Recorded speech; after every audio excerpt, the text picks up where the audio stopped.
God goes with me wherever I go. God goes with me wherever I go. God goes with me wherever I go. Though I ascend to heaven, thou art there. Though I make my bed in hell, behold, thou art there.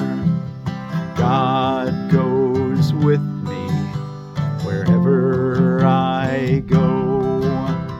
God goes with me wherever I go. God goes with me wherever I go. Well, thank you all so much for joining me today and studying A Course in Miracles Workbook for Students, Lesson 41 from the Foundation for Inner Peace publication. God goes with me wherever I go. Saturday, February the 10th of 2024. I'm Miracle Willie, forgiveness teacher from the Ozarks. And before we read our lesson, let's read Chapter 6. Let's begin with the introduction. The lessons of love. Love is what you are. The relationship of anger to attack is obvious, but the relationship of anger to fear is not always so apparent. Anger always involves projection of separation, which must ultimately be accepted as one's own responsibility, rather than being blamed on others. When you blame something that's going on someone else, that's projection.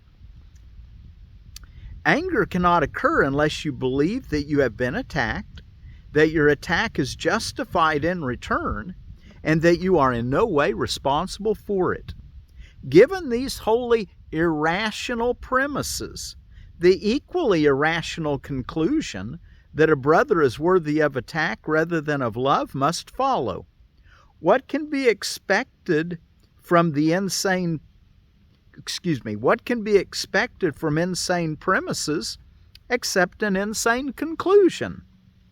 The way to undo an insane conclusion is to consider the sanity of the premises on which it rests. You cannot be attacked.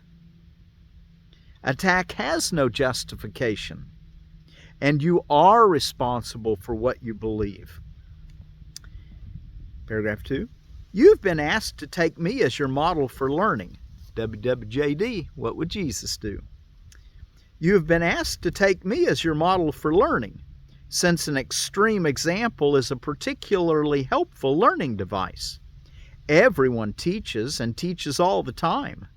This is a responsibility you inevitably assume the moment you accept any premise at all, and no one can organize his life without some thought system. Once you have developed a thought system of any kind, you live by it and teach it. Your capacity for allegiance to a thought system may be misplaced, but it is still a form of faith and can be redirected. The message of the crucifixion. Number 1. Paragraph 1. The message of the crucifixion. For learning purposes, let us consider the crucifixion again. I did not dwell on it before because of the fearful connotations you may associate with it. The only emphasis laid upon it so far has been that it was not a form of punishment. Nothing, however, can be explained in negative terms only. In other words, God did not punish His Son. That is just something God doesn't do. You're trying to impose on God the way that the ego thinks, or the way that the earth man thinks. And that's just not the way that the earth man ought to be thinking, and it's certainly not the way our Father thinks.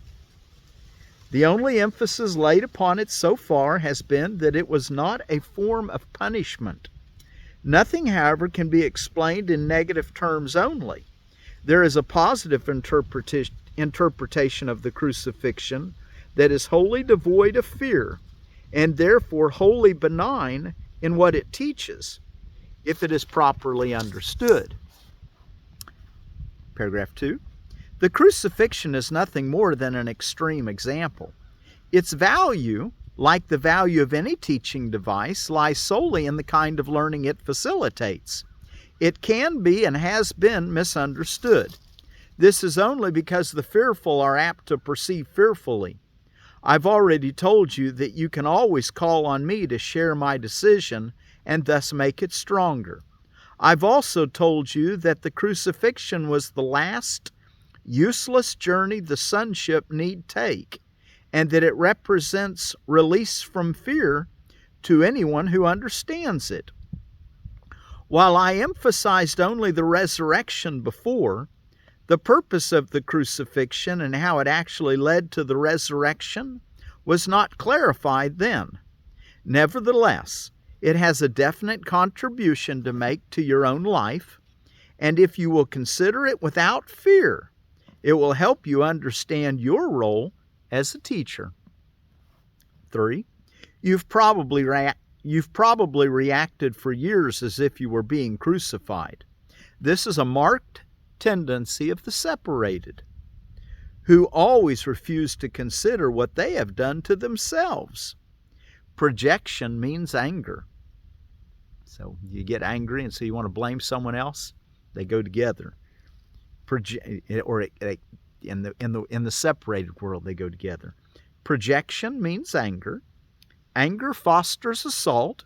You hurt me, I'm going to hurt you and teach you a lesson. Fool me once, shame on you. Fool me twice, shame on me mentality, which is not the kingdom of heaven thinking. Projection means anger. Anger fosters assault, and assault promotes fear. The real meaning of the crucifixion lies in the apparent intensity of the assault of some of the sons of God upon another. This, of course, is impossible and must be fully understood as impossible. Otherwise, I cannot serve as a model for learning. 4. Assault can ultimately be made only on the body. There is little doubt that one body can assault another and can even destroy it.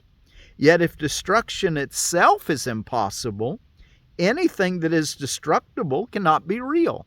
In other words, you can't die. You can be killed in your body, but you're more alive after you die than you were before you died, is what a lot of near-death experiencers are saying. Yet if destruction itself is impossible, anything that is destructible cannot be real. Its destruction, therefore, does not justify anger. To the extent to which you believe that it does, you are accepting false premises and teaching them to others. The message the crucifixion was intended to teach was that it is not necessary to perceive any form of assault in persecution, because you cannot be persecuted. If you respond with anger, you must be equating yourself with the destructible, and therefore regarding yourself insanely. 5. I've made it perfectly clear that I am like you and you are like me, but our fundamental equality can be demonstrated only through joint decision. You are free to perceive yourself as persecuted if you choose.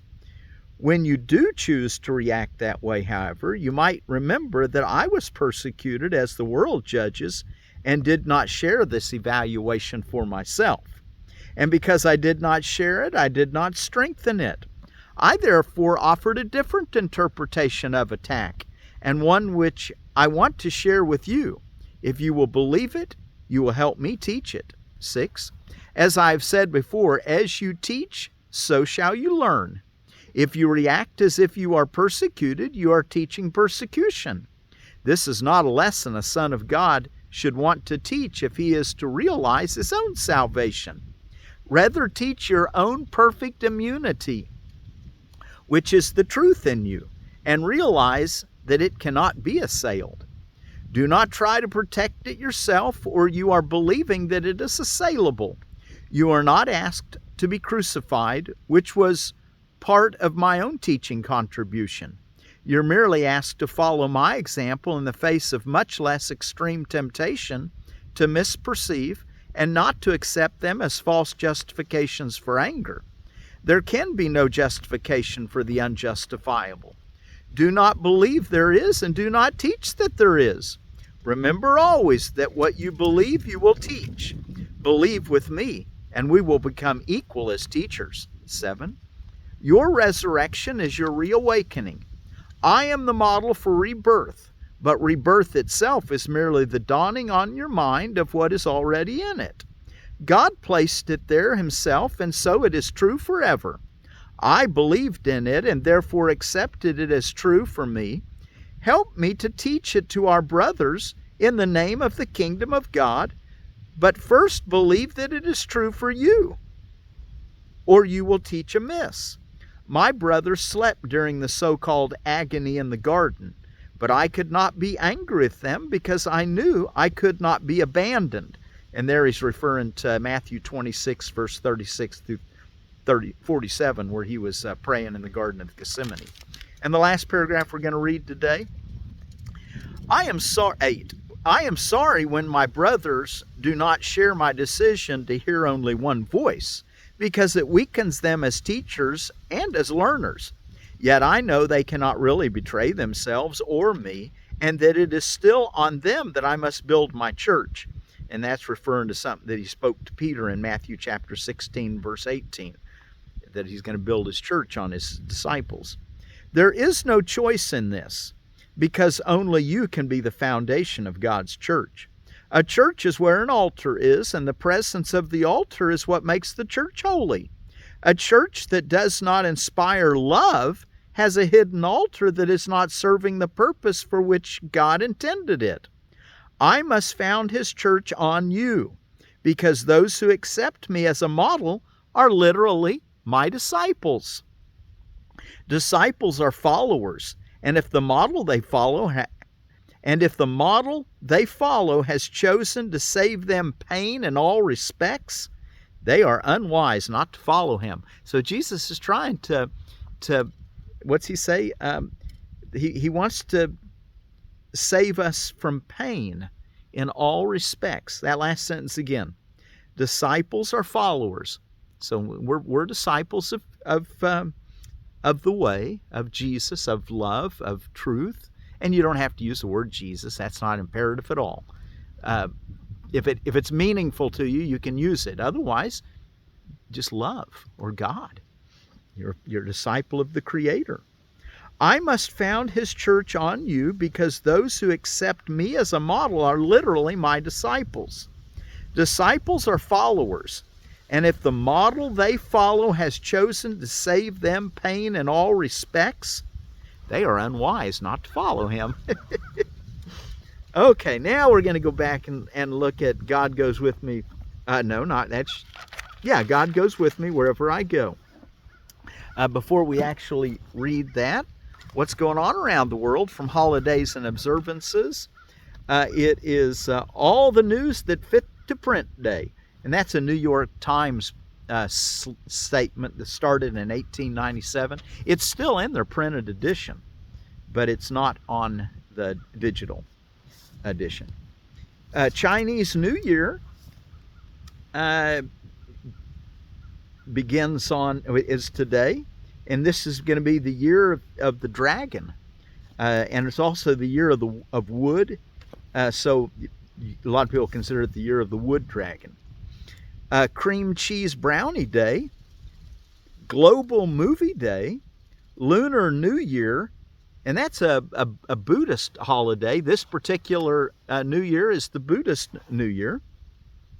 National Flannel Day, National Home Warranty Day, Plimsoll Day, and a plimsoll line is the line on the hull of a ship that if you get it overloaded, that line will be below water, you're overloaded.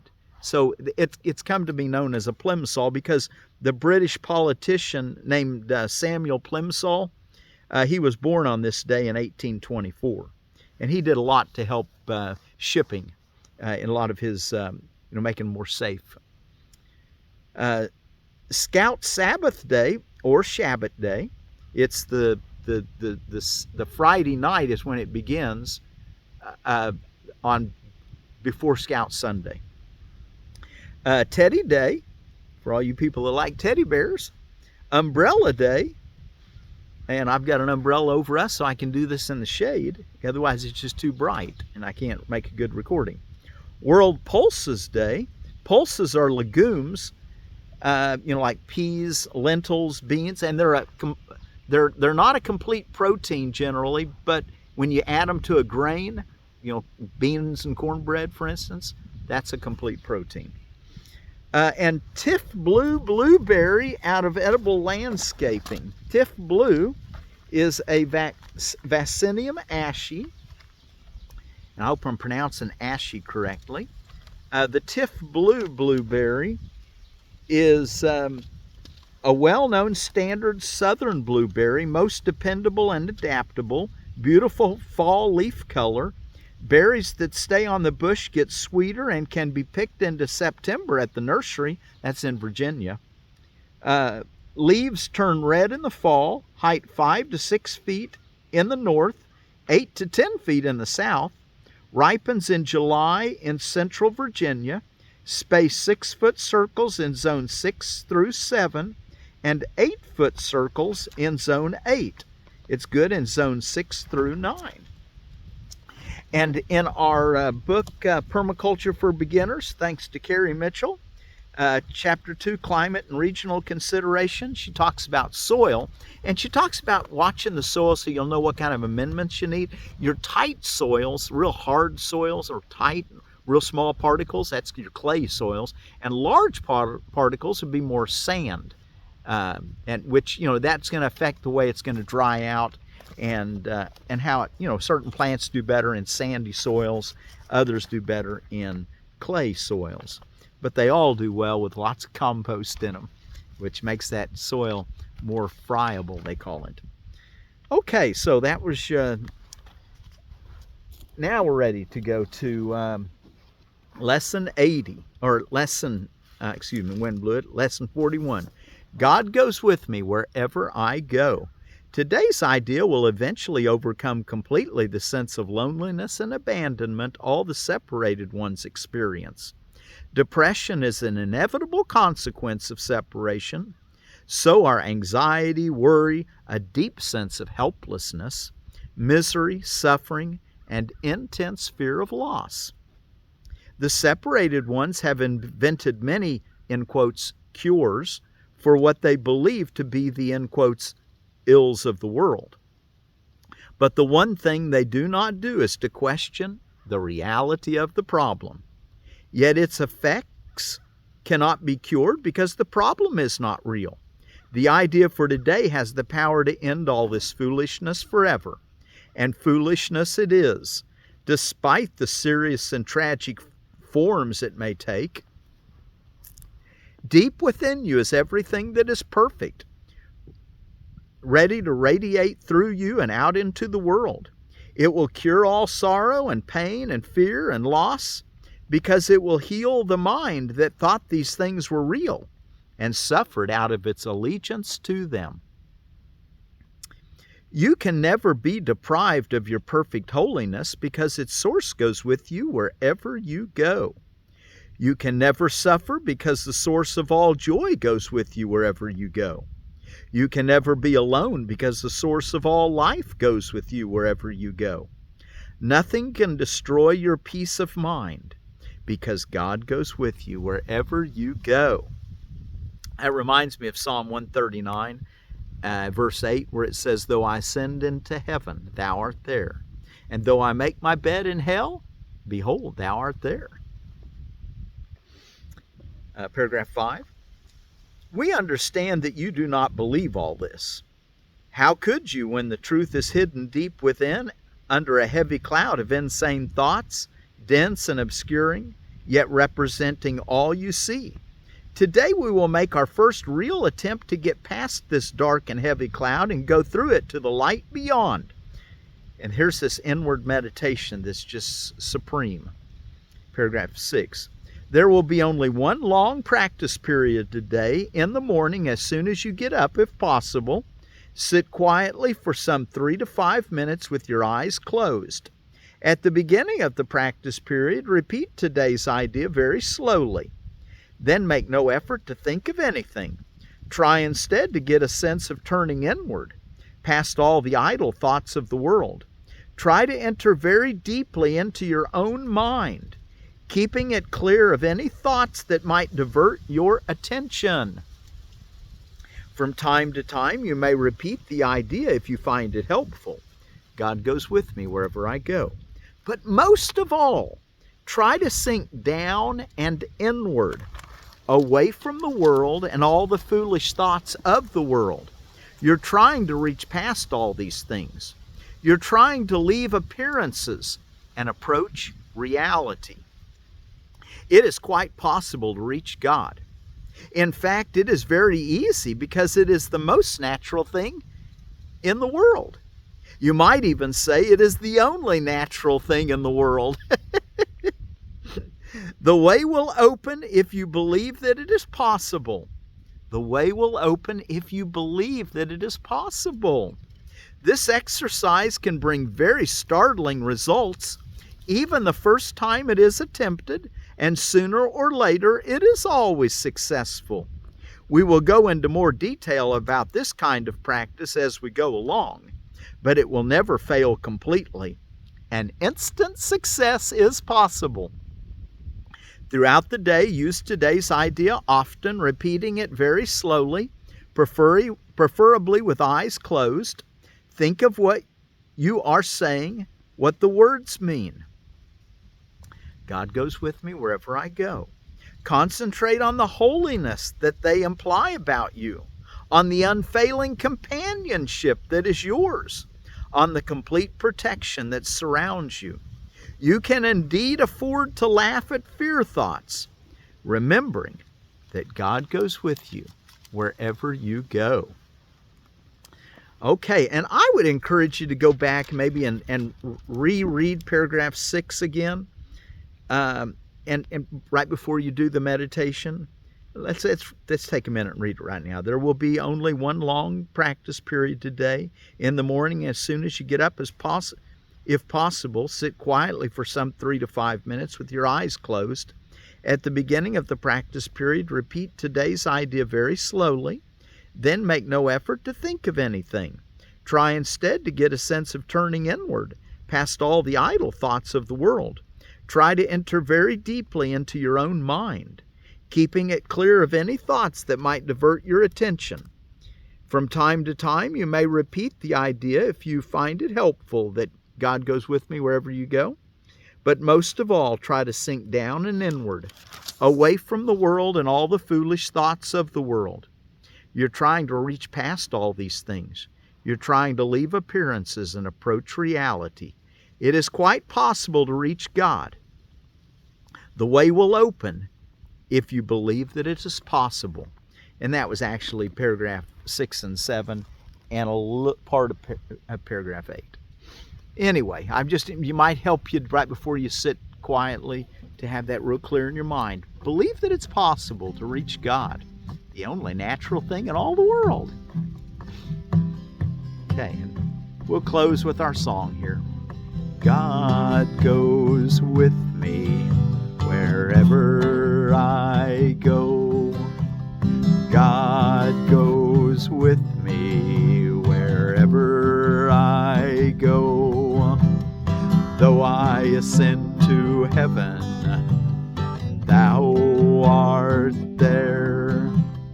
Though I make my bed in hell, behold, thou art there. Through hell or high water, thou art there.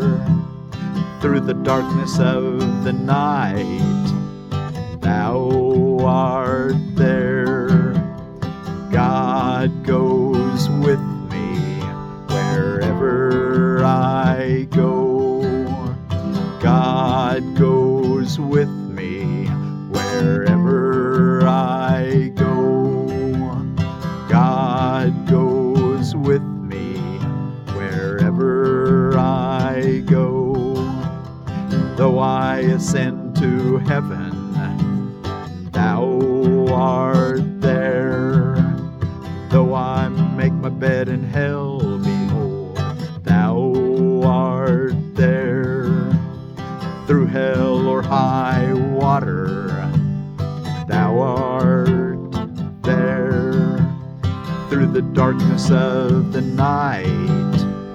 Thou art there. God goes with me wherever I go. God goes with me wherever I go. God goes with me wherever I go. God goes with me wherever I go. And of the Abenaki Indians up near Lake Champlain in North America, Vermont, Quebec, that area. The Abenaki Indians, their word, and this would be Ozark pronunciation, I mean hillbilly pronunciation, I don't know for sure.